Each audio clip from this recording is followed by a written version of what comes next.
माशुकों से क्या मजा है, आशिकों से पूछियो, शाके गुल में क्या मजा है, बुलबुलों से पूछियो, शाके गुल में क्या मजा है, बुलबुलों से पूछियो। जन्नत दो जगो से यार अब क्या करो, आरज़ू है मैं तुझे देखा करो, आरज़ू है मैं तुझे देखा करो। हूर गिलमन जैसे नेमत है तू, उससे नेमत दीदारे को दाए तू, उससे नेमत दीदारे को दाए तू। जोरे कन अल्लाहु আকবার। हजरत बिलाल হাবশী গভীর রজনী মালিকের দরবারে সিজদায় পড়ে যায়, ডাক দিয়ে বলে, মালিক সারাদিন উমাইয়ার গোলামি করি, আপনারে ডাকতে পারি না, আপনার কথা শুনতে পারি না, আপনার কথা বলতেও পারি না। এ মালিক রব্বুল আলামিন, গভীর রজনীতে একটু আপনার দরবারে মাথা নত করে দিলাম, আপনার দরবারে সিজদায় পড়ে গেলাম, আমার সিজদাটা আপনি কবুল করেন, আমার সিজদাটা আপনি কবুল করেন। কিতাবের ভিতরে লেখে, হিকায়েতে সাহাবা পড়ে দেখবেন, সাহাবা ইকরামের ঘটনা শুনলে ঈমানের ভিতরে নূর পয়দা হয়, ঈমানের ভিতরে জজবা পয়দা হয়। জোরে কোন কথা ঠিক কি ঠিক না? এ পলাশবাড়ির মুসলমান, আমরাও ঈমানদার, তারাও ঈমানদার, কথা ঠিক কি না? আমরাও ইমানদার, তারাও ইমানদার, আমরাও দাবি করে মুমিন, তারাও কিন্তু মুমিন। তাদের ইমানের ভিতরে কতটুকু পার্থক্য, আমাদের ইমানের ভিতরে কতটুকু পার্থক্য। এ পলাশবাড়ির মুসলমান, গভীর মনোযোগ, গভীর মনোযোগ। আল্লাহ পাকের সাথে হযরতে বিলালের এমন একটা কানেকশন হয়ে গেছে, আল্লাহ পাকের সাথে হযরতে বিলালের এমন একটা সম্পর্ক তৈরি হয়ে গেছে। আল্লাহর কুদরতি পায়ে সেজদা দিতে দিতে হযরতে বেলালের সাথে আল্লাহর সাথে একটা মধুর সম্পর্ক তৈরি হয়ে গেছে। কিতাবের ভিতরে লেখে, হযরতে বেলাল যখন গভীর রজনীতে আল্লাহর কুদরতি পায়ে সেজদায় মাথাটা নত করে দেয়, আল্লাহ পাক রব্বুল আলামিন আসমান থেকে একটা নূরের ফোয়ারা হযরতে বেলালের ওই ঝুপড়ি ঘরের ভিতরে ঢুকায়া দেয়। জোরে জোরে কান সুবহানাল্লাহ। বুজুর্গি কি नहीं हमको जरूरत, गुलाम अपना बना ले ऐ खुदाया, गुलाम अपना बना ले ऐ खुदाया, तू को जाओ सुन्नते अहमद को जा, बा मोहम्मद कई बुअद निस्बत तुरा, बा मोहम्मद कई बुअद निस्बत तुरा। जोरे कन्ना अल्लाहु আকবার। এ পলাশবাড়ির মুসলমান, কেমন ঈমান, কেমন ঈমান। হযরত বেলাল যখন আল্লাহর কুদরতে পেয়ে সিজদা দেয়, আল্লাহ পাকের নূরের ফোয়ারা হযরতে বেলালের ঝুপড়ি ঘরের ভিতরে ঢুইকা গেছে। উমাইয়ার একজন গোলাম দেখে ফেললো, কিও বেলালের ঘরে আলো কি দেখা যায়। আস্তে আস্তে পলায়া পলায়া আইসা দেখে হযরতে বেলালের ঘরের ভিতরে দুনিয়ার সাধারণ কোন মোমবাতির আলো না, দুনিয়ার সাধারণ কোন চারাকবাতির আলো না, মুহাম্মাদুর রাসূলুল্লাহ সাল্লাল্লাহু আলাইহি ওয়াসাল্লাম যেইভাবে সিজদায় পড়ে ওইভাবে বেলাল সিজদায় পড়ে আছে। উপর থেকে আলোর ফোয়ারা দেখা যায়। এক দৌড় দিয়ে ওই গোলাম চইলা গেছে উমাইয়ার কাছে। ও উমাইয়া, দেখছনি দেখছনি তোমার বুকের গোলাম বেলাল মনে হয় মুহাম্মাদের হাতে হাত দিয়া কালেমা পড়ে মুসলমান হয়ে গেছে। আল্লাহ পাক রব্বুল আলামিন সূরাতুল বাকারার একবার শুরুতেই ঘোষণা করে দিচ্ছেন, আমিনু কামা আমানান নাস। এ দুনিয়ার মানুষ কেমন ঈমান আনবা, কেমন ঈমান আনবা, ওই রকম ভাবে ঈমান আনো যেই রকম ভাবে হযরতে বেলাল ঈমান এনেছিল, ওই রকম ঈমান আনো যেরকম হযরতে খাব্বাব ঈমান এনেছিল, ওই রকম ঈমান আনো যেরকম হযরতে আবু যর গিফারি ঈমান এনেছিল, ওই রকম ঈমান আনো যেই রকম হযরতে সিদ্দিক আকবর আবু বকর ঈমান এনেছিল। এক কথায় সাহাবায়ে কিরাম যেমন ঈমান এনেছিল, ওই রকম ঈমান যদি তোমরা আনতে পারো, সূরাতুল আসরের ভিতরে আল্লাহ পাক রব্বুল আলামিন ঘোষণা করে দিচ্ছেন, দুনিয়ার সমস্ত মানুষ ক্ষতিগ্রস্ত ইল্লাল্লাযীনা আমানু তারা ক্ষতির থেকে বাইরে, যারা আল্লাহর দরবারে ঈমান এনেছে। জোরে কন্যা সুবহানাল্লাহ। কষ্ট হচ্ছে আপনাদের? রাগ করছেন? চলবে ইনশাআল্লাহ? নারায়ে তাকবীর। উমাইয়ার কাছে সংবাদ পৌঁছে গেল, এ উমাইয়া, আপনার বেলাল মনে হয় কালেমা পড়ে মুসলমান হয়েছে। উমাইয়া বলে, কেমনে বুঝলি? বলে, বুঝা লাগবে না, চলেন দেখেন, চলেন দেখেন। উমাইয়া ঘর থেকে বাহির হয়ে আসছে। ঘরের থেকে এসে দেখে যেমন ভাবে মুহাম্মদ মাথা নত করে, ওই রকম ভাবে বেলাল মাথা নত করলো। বলে, এখন কিছু বলা যাবে না, সকাল হোক তারপরে দেখবো। এ বন্ধু, হেকায়েতে সাহাবার ভিতরে হযরতে বেলালের ঘটনা এমন ভাবে নকল করা হয়েছে। সকালবেলা বেলাল যখন উমাইয়ার কাছে গেল, উমাইয়া ডাক দিয়ে বলে, বেলাল, গতকাল রাত্রে একটা সংবাদ দেখলাম, গতকাল রাত্রে একটা দৃশ্য দেখলাম। তুমি কি মুসলমান হয়েছ? তুমি কি কালেমা পড়েছ? তুমি কি ইমানদার হয়েছ? তুমি কি মুহাম্মাদের কথা মেনে নিয়েছ? হযরতে বেলাল চোখের পানি টপ টপ টপ টপ করে ফেলা দিছে। বুঝা গেছে আর গোপন করে রাখা যাবে না। অনেক দিন হয়ে গেল গোপন রাখলাম। আল্লাহর সাথে একটা কানেকশন হয়ে গেছে, আল্লাহর সাথে একটা মহাব্বত তৈরি হয়ে গেছে। ইমানের পাওয়ার কি জানেন? ইমানের পাওয়ার কি জানেন? একজন বান্দার ভিতরে যখন ইমান থাকবে, ও হামলা মামলার ভয় করবে না, ও ফাঁসির কাষ্টের ভয় করবে না, ও জেল জুলুমের ভয় করবে না। ও চাবে শুধু একবার মাত্র ইমানের জন্য, ইসলামের জন্য, কালেমার জন্য নিজের জীবন দিয়ে দিবে। কথা বলেন ঠিক কি ঠিক না? একজন বান্দার ভিতরে যখন ঈমান ঢুকে যাবে, একজন বান্দা যখন কালেমাওয়ালা হয়ে যাবে, একজন বান্দা যখন কালেমার উপরে ইয়াকিন করা শুরু করে দিবে, ও কোরআন হাতে নিয়া, কোরআন বুকে নিয়া নিজের জীবন ফাঁসির কাষ্টে ঝুলায় দিতে বিন্দু মাত্র পিছপা হবে না। জোরে কান, কথা ঠিক কিনা? আজও দেখবেন যারা কোরআনের পক্ষে হক মতো করে বলে, তাদেরকে হামলা মামলা, জেল জুলুমের ভিতরে যায় দিক, ইমানের পাওয়ার কমে না। কথা বলে ঠিক কিনা? কোরআনের জন্য জীবন দিব, কোরআনের জন্য ফাঁসির কাষ্টে ঝুলবো, ইমান ছাড়বো না, কোরআন ছাড়বো না। কে কে তৈরি আছো? নারায়ে তাকবীর।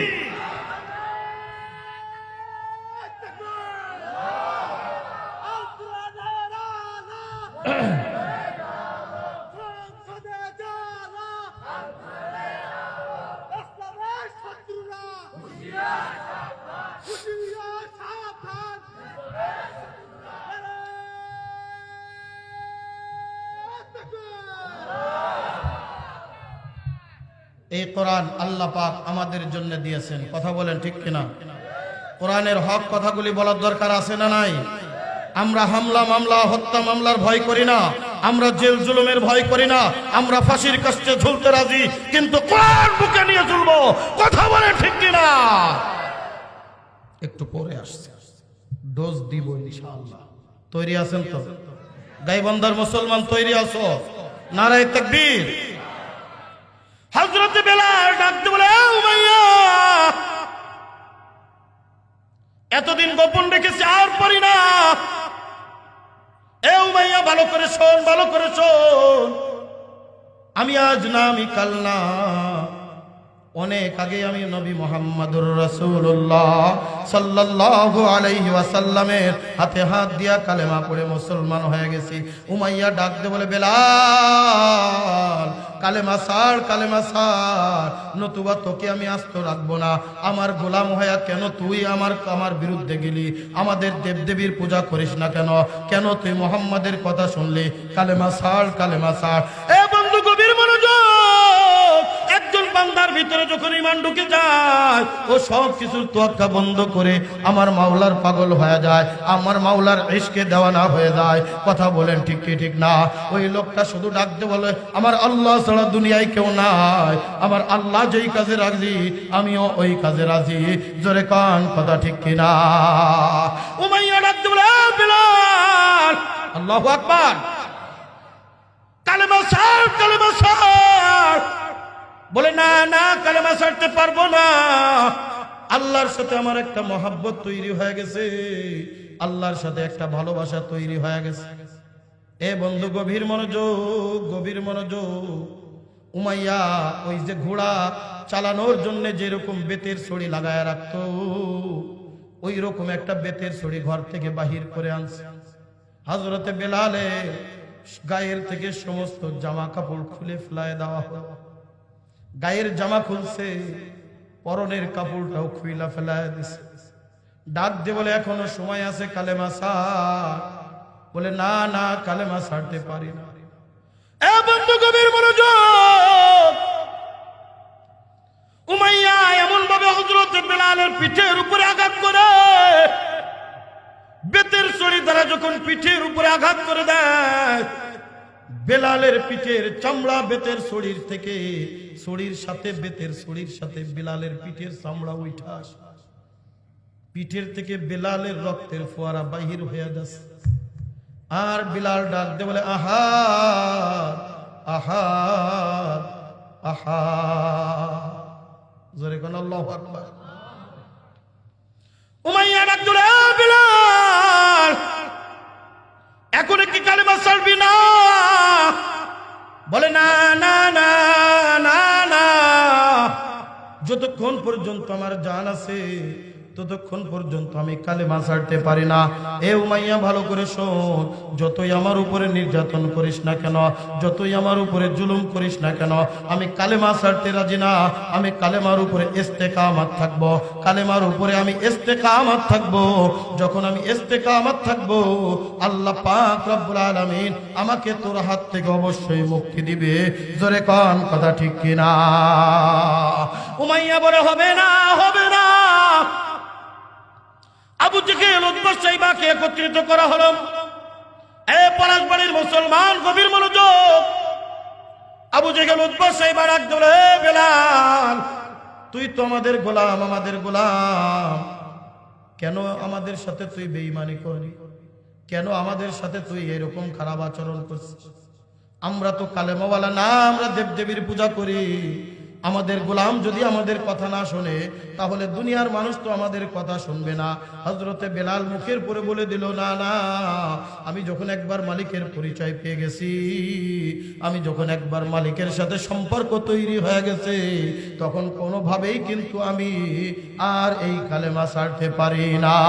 জোরে জোরে কান সুবহানাল্লাহ। বুজুর্গি কি नहीं हमको जरूरत, गुलाम अपना बना ले ऐ खुदाया, गुलाम अपना बना ले ऐ खुदाया।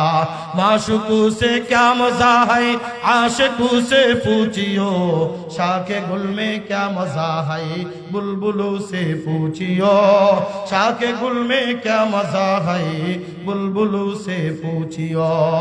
मैं दूर हो मजबूर हो ऐ सैयद आलम, दीदार दिखाते नहीं आवाज सुना दो, दीदार दिखाते नहीं आवाज सुना दो। जोरे कन अल्लाहु আকবার। আবু জেহেল তেলে বেগুনে জ্বলে উঠল, ডাক দিয়ে বলে, বেলাল উমাইয়া তোরে কি নির্যাতন করছে, তার থেকে হাজার হাজার গুণ তোর নির্যাতন বাড়িয়ে দিবি। বেলাল ডাক দিয়ে বলে, না গো, একবার যখন আমার মাওলার পরিচয় আমি পেয়ে গিয়েছি, একবার যখন আমি মালিকের পরিচয় পেয়ে গিয়েছি, আর আমি কালেমা ছাড়তে পারি না। হযরতে বেলাল যখন বারবার বলে আহাদ আহাদ আহাদ, কিতাবের ভিতরে ঘটনা লেখে, এ বন্ধু হিকায়াতে সাহাবার ভিতরে ঘটনা এমন ভাবে নকল করা হয়, আবু জাহেল মক্কার যুবক ছেলেদেরকে একত্রিত করলো, বলে যা বেলালকে ছায়ড়া দিলা। এ বন্ধু গভীর মনোযোগ, আমরাও ইমানদার, তারাও ইমানদার, আমরাও মুমিন, তারাও মুমিন। এ বন্ধু কেমন ইমানদার? গরুর গলায় যেমন রশি বান্ধা হয়, ছাগলের গলায় যেমন রশি বান্ধা হয়, ঠিক ওই রকম হযরতে বেলালের গলার ভিতরে রশিটা বাঁধছে। রশিটা বান্ধিয়া একটা টান দিয়া বেলালকে মক্কার পাথুরের জমিনের ভিতরে ফালায়া দিছে। বেলালকে গরুর মতো টানতে টানতে পুরা মক্কার অলিতে গলিতে ঘুরায়। মক্কার পাথুরে জমিন, এইরকম পাথরগুলো শুষ্ক হয়ে উঁচু হয়ে আছে। বেলালের পিঠের সাথে পাথরটা যখন খোসা লাগে, ফিনকি দিয়া রক্ত বাইর হয়, কোন কোন জায়গা থেকে গোশত পর্যন্ত উইঠা চইলা আসে। আর এদিকে বিলাল উপরের দিকে তাকায় আর ডাক দে বলে, আহা আহা আহা। মক্কার দুষ্ট ছেলেরা সারাদিন হযরত বেলালকে মক্কার হইতে গলিতে টানে।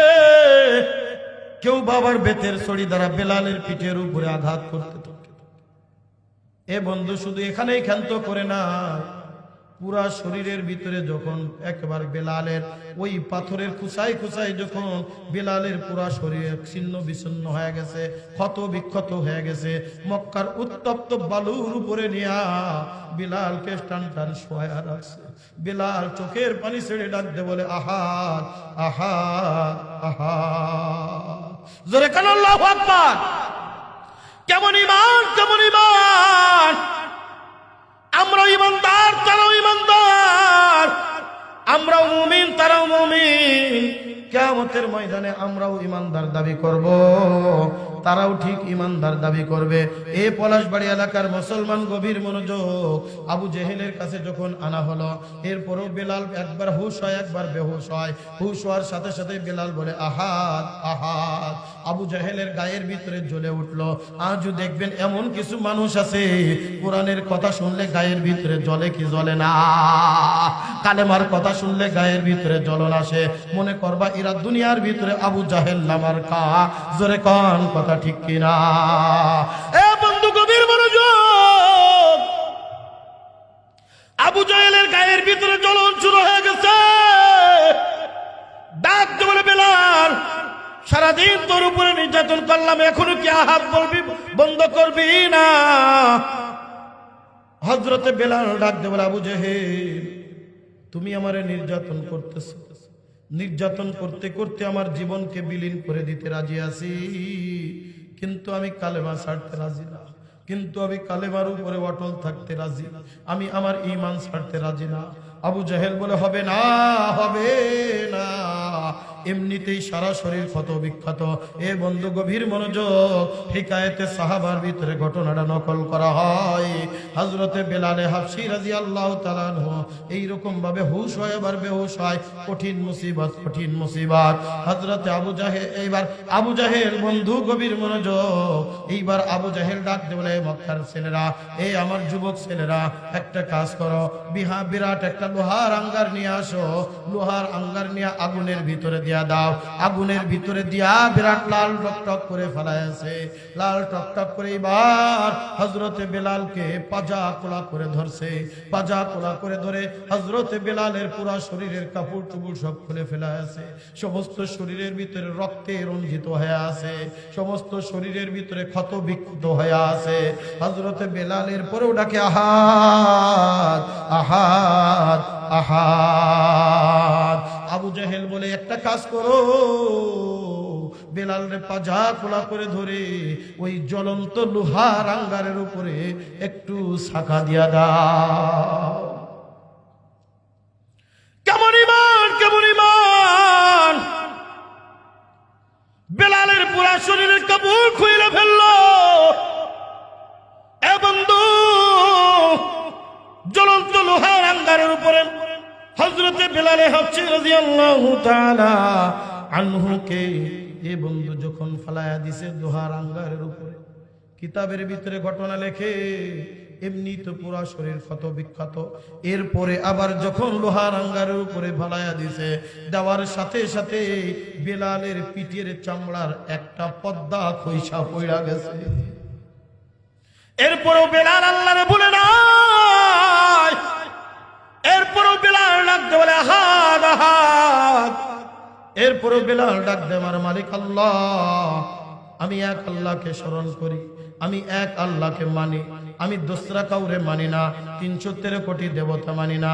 এ বন্ধু গভীর মনোযোগ।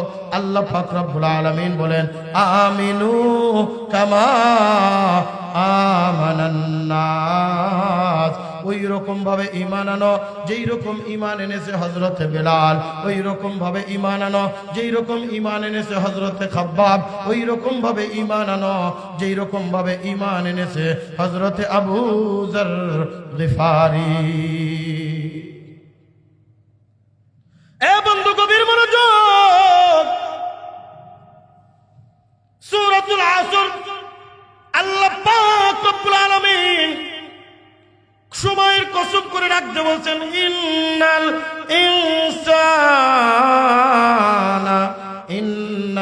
ইনসানা লাফি খুসর। প্রত্যেকটা মানুষ ক্ষতিগ্রস্ত, কিন্তু ক্ষতির থেকে বেঁচে যাবে তারা, ইল্লাল্লাযীনা আমানু। এক নম্বর হলো তারা বেঁচে যাবে যারা ঈমানদার। আমরা মুখে দাবি করি ঈমানদার, বলেন তো আমাদের ঈমান আর সাহাবায়ে কেরামের ঈমানের মধ্যে পার্থক্য আছে না নাই? আরো জোরে বলেন, আছে না নাই? ওই রকম নির্যাতন তো দূরের কথা, যদি ওই ওর থেকেও শিকি পরিমাণ নির্যাতন ঈমানের কারণে, ইসলামের কারণে আমার আপনার ভিতরে আসে, বলেন তো আমাদের ঈমান যাবে কই? এ বন্ধু গভীর মনোযোগ, আল্লাহ পাক রব্বুল আলামিন ডাকতে বলেন যারা ঈমানদার তারা বেঁচে গেল। দ্বিতীয় নম্বর আল্লাহ পাক রব্বুল আলামিন বলেন ওয়ামিলুস সলিহাত। শুধু ঈমানদার না, ঈমানের সাথে সাথে দুনিয়ার ভিতরে যারা নেক কাজ করবে, দুনিয়ার ভিতরে যারা সৎ কাজ করবে, দুনিয়ার ভিতরে যারা হক পথে চলবে, দুনিয়ার ভিতরে যারা ভালো কাজ করবে, দুনিয়ার ভিতরে যারা ইবাদত বন্দেগী করবে, আল্লাহ পাক রব্বুল আলামিন বলেন ওই সমস্ত মানুষ তারা বেঁচে যাবে, দুনিয়াও বেঁচে যাবে, আখিরাতের জমিনেও বেঁচে যাবে। দুনিয়াও নাজাত পাবে, আখিরাতের জমিনে তারা নাজাত পেয়ে যাবে। জোরে জোরে কান সুবহানাল্লাহ, জিকির করেন লা ইলাহা ইল্লাল্লাহ, লা ইলাহা ইল্লাল্লাহ, জোরে লা।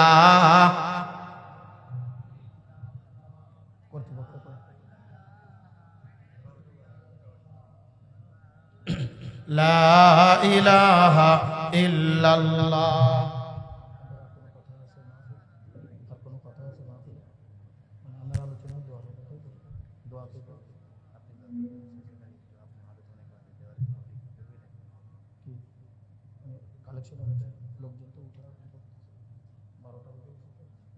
লা ইলাহা ইল্লাল্লাহ, লা ইলাহা ইল্লাল্লাহ, লা ইলাহা ইল্লাল্লাহ, মুহাম্মাদুর রাসূলুল্লাহ সাল্লাল্লাহু আলাইহি ওয়াসাল্লাম। আল্লাহ পাক রব্বুল আলামিন বলেন তোমরা যদি বাঁচতে চাও, দুনিয়া থেকে যদি বাঁচতে চাও, আখিরাতে যদি বাঁচতে চাও, দ্বিতীয় নম্বর তোমরা ওয়ামিলুস সলিহাত, নেক কাজের ভিতরে নিজেকে লাগিয়ে দাও, ভালো কাজের দিকে লাগিয়ে দাও, গুনাহের কাজের দিকে না। এ পলাশবাড়ি এলাকার যুবক, এ মুরব্বি বাবাজিরা রে, রাত 12টা বেজে গেছে, আমি আর আপনাদেরকে বেশি বিরক্ত করব না। আল্লাহর কাছে যদি বাঁচতে চাও, দ্বিতীয় নম্বর তোমাদের যেই গুণটা হবে, দ্বিতীয় নম্বর যেই কাজটা করবা, ওয়ামিলুস সলিহাত, নেক কাজ বেশি বেশি পরিমাণ করো, ভালো কাজ বেশি বেশি পরিমাণ করো, গুনাহের কাজের থেকে নিজেকে ফিরে আনো। যেখানে দেখবা নেকের কাজ সেখানে দৌড়ায় চলে যাও। মুয়াজ্জিন আযান দিছে, আল্লাহু আকবার, আল্লাহু আকবার। এ বান্দা দৌড়ায় চলে যাও মসজিদের দিকে। যখন তোমাদের সামনে মাহফিলের দাওয়াত হয়, যখন তোমাদের সামনে কোরআনের দাওয়াত হয়, এই বন্ধু দৌড়ায় চলে যাও সেখানে। দুনিয়ার জমিনের ভিতরে যেই বান্দা নেকের প্রতি প্রতিযোগিতা করবে, আজকে যুবক গুনাহের কাজের দিকে প্রতিযোগিতায় লিপ্ত হয়ে আছে। জোরে কোন কথা ঠিক ঠিক না? নেকের কাজের খবর নাই, গুনাহের কাজ কে কত বেশি করতে পারে। এ পলাশবাড়ি এলাকার মুসলমান, এ পর্দার অন্তরালের মাগো, এ আমার মুরব্বী বাবাজিরা রে, আজকে যেখানে যাবেন সেখানেই গুনাহ, যেখানে যাবেন সেখানেই গুনাহ। আজকে বন্ধু গুনাহের কাজে প্রতিযোগিতায় লিপ্ত হয়ে আছি, নেকের কাজের কোনো খবর নাই। আল্লাহ পাক রব্বুল আলামিন ডাকতে বলেন তুমি যদি বাঁচতে চাও, তুমি যদি আখিরাতে নাজাত পেতে চাও, তুমি যদি আল্লাহর জমিনের ভিতরে নাজাত পেতে চাও, আল্লাহ পাক রব্বুল আলামিন বলেন ওয়ামিলুস সলিহাত, দুনিয়ার জমিনের ভিতরে নেক কাজ বেশি করো, দ্বীনি কাজ বেশি করো, ভালো কাজ বেশি করো। মুয়াজ্জিনের আজানের সাথে দৌড়ায় যাও মসজিদে, আরে দ্বীনি কাজ যেখানে হয় সেখানে দৌড়ায় যাও, যেখানেই কাজ হবে সেখানেই দ্বীনি কাজে নিজেকে নিয়োজিত রাখো। তুমি যত দ্বীনের কাজে নিজেকে নিয়োজিত রাখবা, আল্লাহ পাক রব্বুল আলামিন দ্বিতীয় নম্বর বান্দা নেক কাজের প্রতি প্রতিযোগিতায় লিপ্ত হয়ে যাও। এ বন্ধু গভীর মনোযোগ, আজকে এই পলাশবাড়ি খাদ্য গুদাম জামে মসজিদের উদ্যোগে মাহফিল। বলেন তো এই মসজিদ ভালো না খারাপ? এর মতো ভালো জায়গা দুনিয়ার জমিনে আর কিছু আছে? কথা বলেন আসেনি? আল্লাহর হাবিব বলেন আহাব্বুল বিলাদি ইলাল্লাহি মাসাজিদুহা ওয়া আবগাযুল বিলাদি ইলাল্লাহি আসওয়াকুহা। আল্লাহ পাক রব্বুল আলামিন এই জমিনের ভিতরে সবথেকে বেশি ভালোবাসেন, সবথেকে বেশি মহব্বত করেন। আল্লাহর কাছে সবথেকে প্রিয় জায়গা, সবথেকে ভালো জায়গা, সবথেকে উত্তম জায়গা হলো মসজিদ, আর দুনিয়ার মধ্যে সবথেকে খারাপ জায়গা হলো বাজার। কি বলেন? কথা ঠিক কি ঠিক না? এই জন্যই মসজিদের সাথে সময় লাগাও। নেক কাজের ভিতরে একটা কাজ, বেশি বেশি মসজিদের সাথে সময় লাগাও। আল্লাহর হাবিব বলেন কিয়ামতের ময়দানে যেদিন সূর্য মাথার 1 বিঘাত উপরে থাকবে, মাথার গেল টকবক টকবক করে ফুটতে থাকবে রে বন্ধু। কিয়ামতের ময়দানে যেদিন মা তার সন্তানের পরিচয় দিবে না, আল্লাহর হাবিব বলেন ওই কিয়ামতের কঠিন মুসিবতে আল্লাহ পাক রব্বুল আলামিন নাজাত প্রদান করে 7 শ্রেণীর ব্যক্তিদেরকে আল্লাহ পাকের আরশে আজিমের গোড়ায় ছায়া দিয়া দিবে। তার ভিতরে 1 শ্রেণী হবে ওই সমস্ত নেককার বান্দা, ওই সমস্ত আমলে সালেহকারী বান্দা যারা দুনিয়ার জমিনে ওয়ারাজুলুন মুআল্লাকুন ফিল মাসাজিদ, ওই সমস্ত বান্দা যারা দুনিয়ার জমিনের ভিতরে মসজিদের সাথে সম্পর্ক রেখেছে। মসজিদের সাথে সম্পর্ককারী বান্দা কিয়ামতের ময়দানে আল্লাহ পাক রব্বুল আলামিন তাদেরকে বিনা হিসাবে জান্নাতে প্রবেশ করায় দিবেন। জোরে জোরে কোন সুবহানাল্লাহ। এই কারণে মসজিদের সাথে সম্পর্ক রাখার দরকার আছে না নাই? আমার জান মাল সময় সবকিছু মসজিদের জন্য কুরবান করব, মসজিদের দ্বীনের জন্য, ইসলামের জন্য, কোরআনের জন্য, নামাজের জন্য, ইবাদতের জন্য। কথা বলেন ঠিক কি ঠিক না?